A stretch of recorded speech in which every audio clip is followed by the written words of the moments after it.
je vais acclamer encore pour Jésus. Gloire et honneur au maître des temps et des circonstances. Et qui nous accepte dans sa présence ce matin. Et qui a permis que moi et toi nous puissions nous croiser dans sa présence. J'étais en train de dire que toute la gloire revienne à Dieu. Parce qu'il t'a donné la vie, il m'a donné la vie. Il m'a donné la force, il m'a donné la force. Et ce qu'on peut acclamer pour le grand roi. En deuxième lieu, je m'en vais dire merci au pasteur Fiston pour l'amour et la marque de confiance. Et nous aligner aussi dans ces grands programmes. Merci beaucoup, papa. Et aussi merci à toute l'équipe pastorale. Merci beaucoup, Jérôme de Dieu. J'ai dit merci à toute l'assemblée.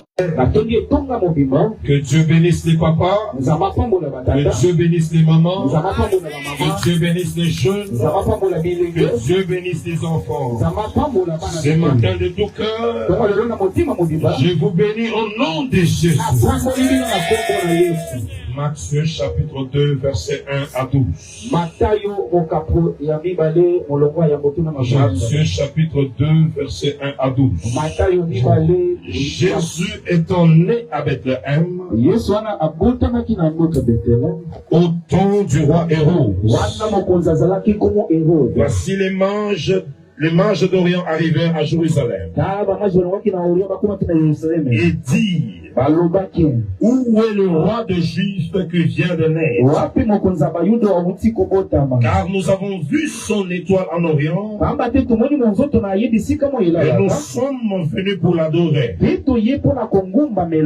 roi Hérode ayant appris cela fut troublé et tout Jérusalem avec lui. Il assembla tous les principaux sacrificateurs et les scribes du peuple. Et il s'informa auprès d'eux où devait naître le Christ. Il lui dit à Bethléem en Judée. Là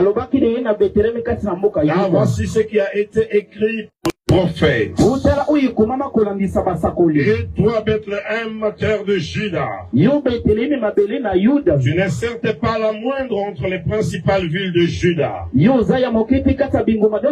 Car de toi sortira un chef qui paîtra Israël, mon peuple. Alors Hérode fit appeler en secret les mages et s'en acquit soigneusement auprès d'eux depuis combien de temps l'étoile brillait. Puis il les envoya à Bethléem en disant, allez et prenez les informations exactes sur le petit enfant. Quand vous l'aurez trouvé, faites-le moi savoir afin que j'aille aussi l'adorer. Après avoir entendu le roi, il partit. Et voici l'étoile qu'ils avaient vue en Orient marcher devant eux jusqu'à ce qu'ils arrivaient, jusqu'étant arrivés au-dessus du lieu où était le petit enfant, elle s'arrêta. Quand ils aperçurent l'étoile, ils furent saisis d'une grande joie. Ils entrèrent dans la joie, dans la maison. Virent le petit enfant avec Marie, sa mère, se prosternèrent et l'adorèrent. Ils ouvrirent ensuite les trésors, lui offrirent en présent de l'or, de l'encens et de la myrrhe. Puis divinement avertis en songe de ne pas retourner vers Hérode, ils regagnèrent leur pays par un autre chemin, parole du Seigneur. Je crois aussi pour terminer Jérémie chapitre 37, verset 15 à 16. Je lisais Jérémie chapitre 37, verset 15 à 16. La Bible dit, le chef irrité contre Jérémie les frappèrent et le mirent en prison dans la maison de Jonathan le secrétaire. Car ils en avaient fait une prison. C'est vite ainsi que Jérémie entra dans la prison et dans les cachots où il resta longtemps, parole du Seigneur. Est-ce que tu peux acclamer pour le Seigneur? Dis à ton voisin, ton étoile ne restera pas emprisonnée. Ton étoile ne restera pas emprisonnée. J'aimerais que tu lui dises bien, ton étoile ne restera pas emprisonnée. Ton étoile ne restera pas emprisonnée. Depuis lundi, nous sommes en train de partager la parole de Dieu sur les thèmes qui dit le combat des étoiles. Les combats contre les étoiles. Bien-aimé dans le Seigneur, toute personne sur la terre a deux représentations qu'il faut savoir. La première représentation, elle est physique. Et la deuxième représentation, elle est spirituelle. Lorsqu'on parle d'une étoile, on est en train de parler de la destinée d'une personne qui doit figurer. On est en train de parler de l'avenir d'une personne qui doit briller. Comme je le disais, toute personne a deux représentations sur la terre. C'est ainsi que lorsque Jésus est venu sur la terre, il avait deux représentations. Il avait le corps qui était dans les mains de Marie. Et dans les cieux, il y avait une étoile qui le représentait. Je vais dire à quelqu'un, tu n'es pas seulement ce corps que nous voyons, mais tu as aussi un esprit. Amen, amen. Jésus avait deux représentations. Il était physique, mais il était aussi esprit. Pour comprendre la dimension spirituelle de Jésus, il fallait être aussi un esprit. Il fallait être aussi spirituel. C'est ainsi que les mages, qui sont comme des êtres spirituels, qui sont comme des êtres attachés aux esprits, ils avaient eu cette révélation de comprendre que l'enfant qui vient de naître, il n'est pas seulement un enfant qui naît, mais c'est un esprit de roi qui vient d'atterrir sur la terre. C'est pourquoi Jésus était né et il a été élevé par un charpentier. Pour les mages, ils ne sont pas allés chercher Jésus chez les charpentiers, mais les mages sont allés se présenter chez le roi. Pourquoi? Parce que l'enfant qui venait de naître, il avait la royauté en lui. C'est ainsi qu'Hérode posa la question, où est-ce que cet enfant est né? Je me dis à quelqu'un, Jésus était né roi, mais il n'était pas né dans la maison du roi. Laisse-moi te dire, bien-aimé, quel que soit là où tu habites, quelle que soit ton adresse actuelle, ta représentation spirituelle est en train de déterminer ta destinée prophétique. Même si aujourd'hui tu peux habiter dans une petite maison, cela ne détermine pas ton avenir. Ton avenir est attaché à l'éclat de ton étoile. Je vais dire à quelqu'un, nous sommes les enfants du royaume. Nous sommes les fils de Dieu. Cela veut dire que par notre foi, nous devenons les fils d'Abraham. Or, à Abraham, on a donné on a donné une prophétie. Pour ta postérité sera comme les sables de la mer. Ça, c'est la représentation physique. Et on a dit aussi à Abraham, ta postérité sera comme les étoiles du ciel.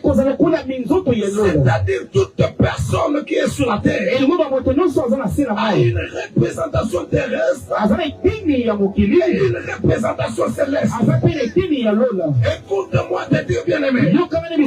Joseph, dans la maison de son père, il a eu à voir le songe de son avenir. Il a eu le songe de sa destinée. Le songe que Joseph a vu. Le premier songe, il a vu des gerbes. C'était la représentation physique. Et après, Dieu l'a amené à une autre dimension. Il a vu les étoiles. Il a vu le soleil. Il a vu la lune. J'aimerais dire à quelqu'un, Jacob était un père. Et dans tous ses enfants, il n'y avait que des étoiles. J'aimerais dire à quelqu'un, tous les enfants que Dieu t'a donnés seront des étoiles qui vont briller au nom de Jésus. Les enfants de Jacob, c'était des étoiles appelées à briller. La destinée de toi, c'était briller, c'était éclairer, c'était donner la direction. J'aimerais proclamer sur ta vie pour dire, ton étoile ne sera pas éteinte, mais ton étoile va éclairer. Si dans ta famille il n'y avait pas de lumière, l'étoile de ta vie éclairer la famille. Ce n'est pas pour rien que Jésus dit aux disciples, vous êtes la lumière du monde. L'étoile est appelée à briller. L'étoile est appelée à donner son éclat. L'étoile est appelée à donner ses rayons. Même si les ténèbres de la famille, même si les ténèbres l'avaient dominé, tous les membres de ta famille, on ne dominera pas sous toi. Parce que toi tu es appelé à briller. Ta lumière ne dépend pas d'un homme. Tu n'es pas branché à un courant terrestre. Tu ne brilles pas à cause du carburant. Tu ne brilles pas comme une lampe où on met le pétrole. Mais toi, tu brilles par la puissance du Très-Haut. Tu es appelé à briller. Partout où tu passeras. Bien-aimé dans le Seigneur, l'étoile a une destinée de briller. Mais l'étoile sur la terre, lorsque les gens regardent l'étoile, les gens combattent toujours l'étoile. Il n'y a que ceux qui brillent qu'on peut combattre. C'est lui qui est chaud dans la vie, c'est difficile de le combattre. Parce qu'il a déjà échoué. Comme on dit, c'est l'arbre qui a des filles sur lesquelles on jette les pieds. Si on te combat dans la vie, comprends une chose. Tu n'es pas n'importe qui. J'aimerais donner même 2 ou 3 combats que les étoiles ont sur la terre. Le premier combat des étoiles, c'est le combat de l'identité. Le diable fera tout pour que tu sois dans l'ignorance de ce que tu es réellement. Les enfants de Dieu sont des étoiles qui doivent briller. Mais les enfants de Dieu s'ignorent. C'est ainsi que le diable profite pour leur imposer certaines choses. Tu es une étoile appelée à briller. Bien-aimé dans le Seigneur, les autres peuvent douter de ce que tu es. Mais toi-même, tu ne peux pas douter de ce que tu es. Le premier combat, c'est de découvrir ce que tu es. Le diable fera un effort de te mettre dans tes pensées. Que toi, tu n'es rien, tu ne peux rien faire. Que toi, tu ne peux rien laisser sur cette terre. Il est en train de t'embryer pour que tu ne découvres pas ce que tu es réellement. J'aimerais dire à quelqu'un, quelle que soit leur manigance, quel que soit ce qu'ils peuvent faire, ton identité ne changera pas. Toi, tu es un enfant de Dieu. Et tu resteras enfant de Dieu. Et parce que tu es enfant de Dieu, tu es appelé à briller. Tu es appelé à rayonner. Le diable est en train de lutter pour t'imposer certaines choses afin de t'empêcher de voir la gloire, afin de t'empêcher de briller. Laisse-moi te dire, quel que soit ce qu'il peut faire, avant que cette semaine ne se termine, ta vraie identité ressortira. Ta vraie identité sera connue. Si les gens ne connaissaient pas ta valeur, les Dieu va te donner l'énergie qui va te permettre de briller fort. Au nom de Jésus. Le diable lui t'a influencé. Ce que tu es réellement. Bien-aimé dans le Seigneur, laissez-moi vous dire une chose. Le fils du président, par le fait seulement qu'il est fils du président, il y a des choses que lui ne peut pas manquer. Qu'il demande ça, qu'il travaille pour ça, il y a des choses que lui ne peut pas manquer. J'aimerais dire à quelqu'un, c'est le fils du président. Il est né, il trouve les choses organisées pour lui. J'aimerais te dire aussi, avant que Dieu ne te crée, il avait déjà tout créé qui était nécessaire pour ta vie. Il avait déjà créé tout ce qu'il fallait pour ta vie. C'est pourquoi Dieu a créé d'abord autre chose. Et après, il a créé l'homme. J'aimerais dire à quelqu'un, ce qu'il te faut existe déjà. Ce qu'il te faut existe déjà. Mais le diable est en train de te tromper. Pour te dire que ça ne t'appartient pas. J'aimerais te dire, nous sommes en Jésus. Et en Jésus, il y a tout. En tant que fils de la maison, nous sommes bénéficiaires de l'héritage qui existe dans la maison de notre Père. Tu es un héritier. Tu es une héritière. Ton héritier de Christ. C'est-à-dire, les choses de Christ, ça t'appartient aussi. La richesse de Christ, ça t'appartient aussi.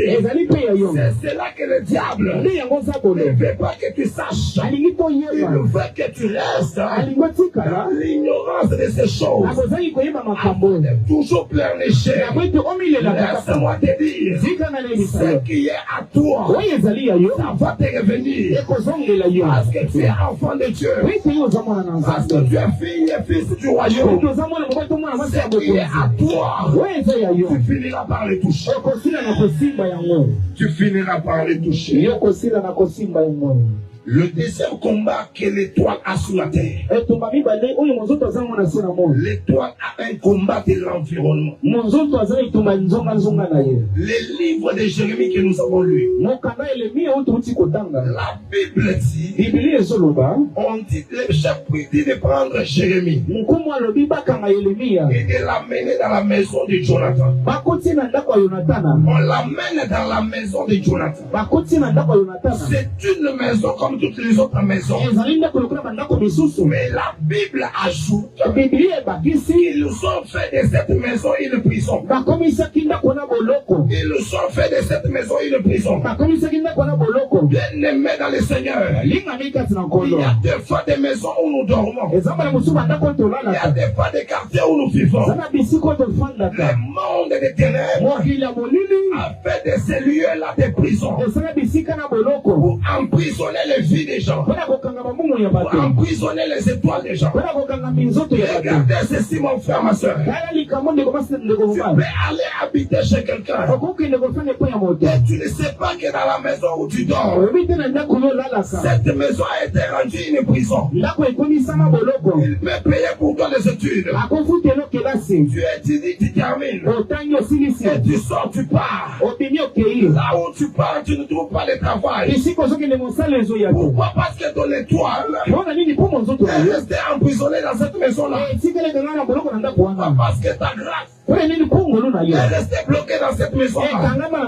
Il y a des quartiers où tu habites. Tant que tu habites dans ces quartiers-là, il y a des esprits de ces quartiers-là qui s'élèvent pour s'imposer sur ta vie. Ils s'élèvent pour bloquer ta vie. Bien sûr, tu peux sortir de ces quartiers. Mais il y a des choses qui restent là-bas. Parfois, on bloque ta richesse. Tu pars sans richesse. Tu commences à faire tout ce que tu fais. Tu ne vas pas de l'avant. Je vais dire ce matin, au nom du Dieu de Fiston Ilunga, ton étoile ne restera pas dans la prison. Ton étoile ne sera pas bloquée. On ne bloquera rien qui est à toi. Ta richesse ne sera pas emprisonnée. Donne-moi un amen que je te prêche. Donne-moi un amen que je te parle. Je suis en train de dire, quelle que soit leur coalition, quel que soit leur nombre, ils se sont levés pour te combattre. Ils ne te vaincront pas. Ils ne te bloqueront pas. On pouvait te bloquer quand tu étais seul. Parce que Jésus dit à ses disciples, vous ne pouvez rien faire sans moi. Ce matin d'aujourd'hui, tu n'es plus seul. Tu n'es plus seul. C'est la bêtise. Aucun sorcier, aucun féticheur, aucun magicien ne bloquera ta destinée, ne bloquera ta vie, parce que tu n'es plus seul. La Bible dit, avec Dieu, nous ferons des espoirs. Tu verras des espoirs dans ta vie. Tu réussiras dans ce que tu fais. Tu iras de la foi. Au nom de Jésus, la Bible ajoute, Dieu écrasera nos ennemis.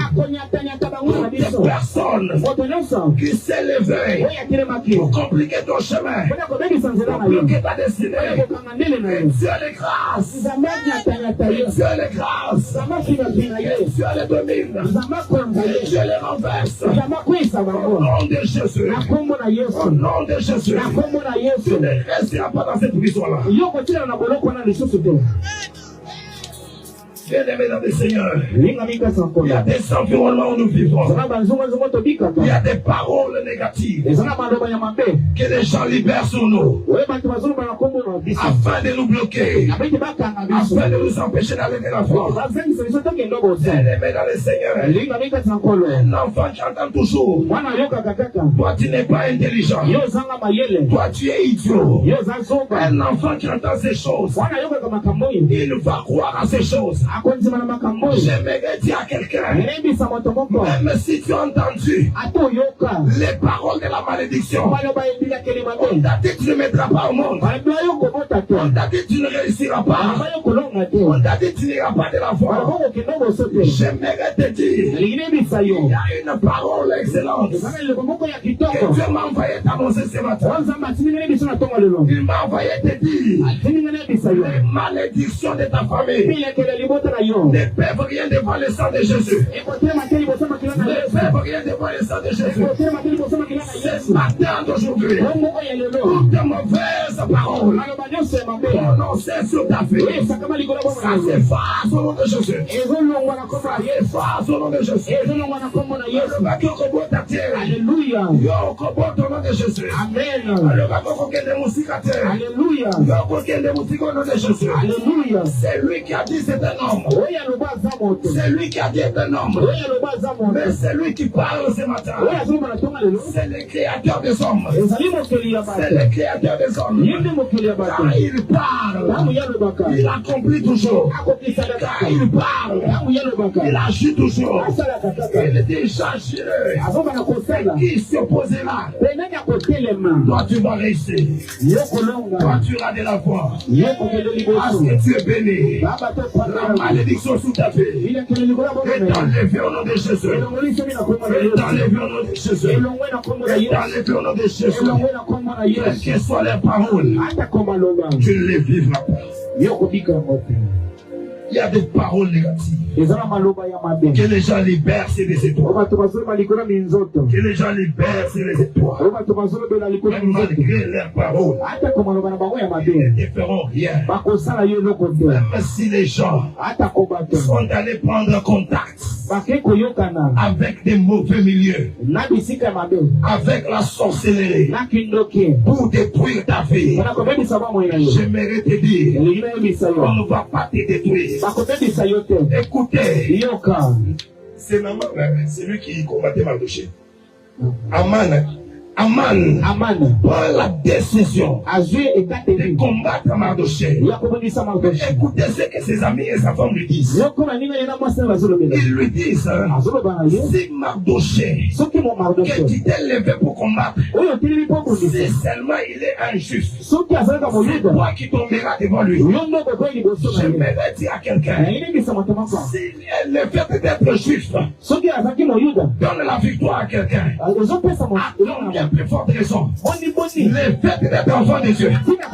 J'aimerais dire à quelqu'un, les gens qui se lèvent pour te combattre, ils sont en train de se lever contre ton Dieu. Ils vont croiser ton Dieu sur leur chemin. Car il a dit, c'est lui qui te touchera. A touché à la prunelle de mon œil. C'est lui qui te touchera. A touché à la prunelle de l'œil de Dieu. J'aimerais dire à quelqu'un, c'est matin d'aujourd'hui, les ennemis de ta vie, l'éternel Dieu va s'occuper d'eux. L'éternel Dieu va s'occuper d'eux. Alléluia.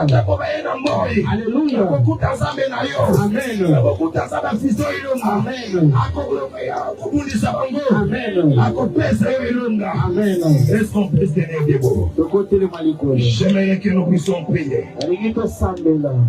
J'aimerais que nous puissions prier. Bien-aimé dans le Seigneur ce matin, j'aimerais que tu frappes les mains. J'aimerais que tu parles. Que tu dises, Seigneur, que mon étoile sorte de ma prison des ténèbres. Et toute prison qui bloquait mon étoile des affaires, qui bloquait mon étoile de maternité, qui bloquait mon étoile de réussite, qui bloquait mon étoile de santé, et toute prison qui bloquait mon étoile puisse tomber ce matin. Que mon étoile soit libérée. Que mon étoile brille.